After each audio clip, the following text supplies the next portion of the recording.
Ce matin, je pleure. Je pleure pour une forêt. Une forêt qui a perdu un combat qu'elle ne pouvait pas gagner. Celui de l'abandon des humains de notre temps.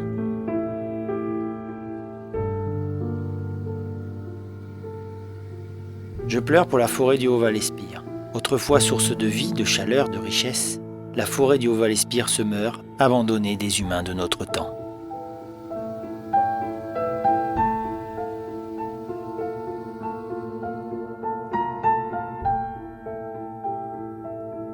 Je pleure pour une forêt. Autrefois, les humains et forêts étaient en symbiose. Elles apportaient le bois des charpentes, du chauffage, des roues des charrettes. Ils apportaient la lumière jusqu'au sol, facilitant la création de l'humus nourricier.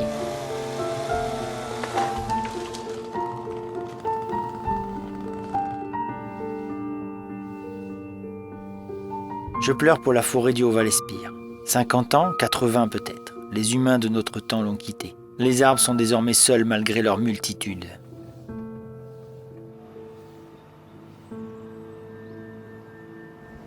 Les bourrasques, les inondations, les sécheresses ont eu raison de nombre d'entre eux. Des arbres souffrent, des arbres meurent, des arbres cassent. Des arbres restent debout, des arbres en soutiennent d'autres. Telle est la vie d'une forêt.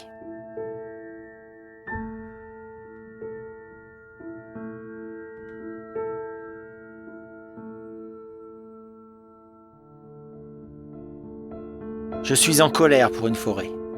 Oui, les forêts sauvages, les forêts primaires sont autonomes.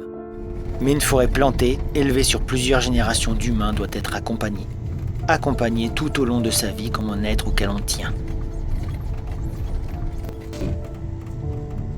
Certains diront alors qu'une forêt n'a pas besoin d'eux. Des humains qui l'exploiteraient jusqu'au dernier tronc, des humains avides qui détruisent les sols pour atteindre chaque arbre et l'abattre froidement, que les forêts sont des écosystèmes autonomes.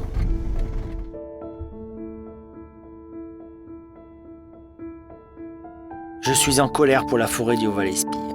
Elle est possédée par des humains qui ne l'entretiennent pas, par des humains qui ne s'en préoccupent pas. Et ces arbres meurent, ces arbres tombent à chaque nouveau coup de vent.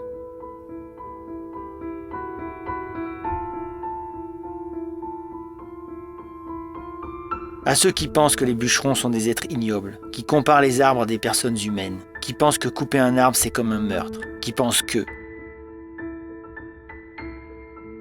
Oui, il y a des personnes comme vous dites, qui ne voient la forêt que comme une richesse à exploiter, qui coupent des forêts entières avec des machines, qui laissent des forêts tel un champ de bataille du siècle passé.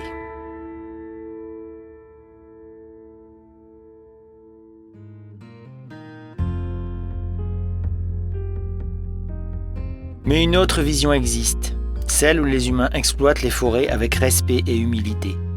Couper un arbre, c'est choisir avec soin ceux qui resteront pour que la forêt reste forte, diverse et vivante. C'est accepter que notre place ne soit pas celle de maître, mais de jardinier patient.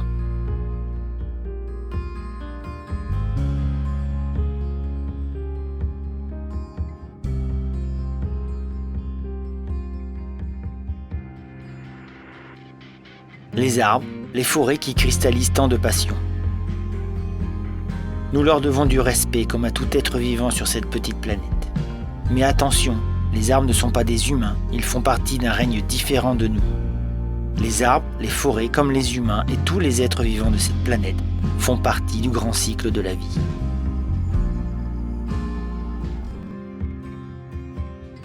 J'ai envie de croire dans l'avenir de nos forêts, que les humains de notre temps comprennent enfin leur importance, non comme un simple décor ou une ressource, mais comme un partenaire.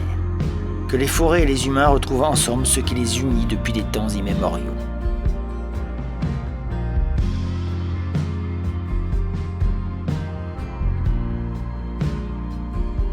J'aime les forêts, j'aime les arbres. J'aime la forêt du Haut-Val-Espire, ses cicatrices et ses promesses. J'ai envie que les humains s'en occupent à nouveau, qu'ils y reviennent avec intelligence, avec amour. Qu'un jour, cette forêt resplendisse à nouveau, non pas comme un monument figé, mais comme un vivant en mouvement.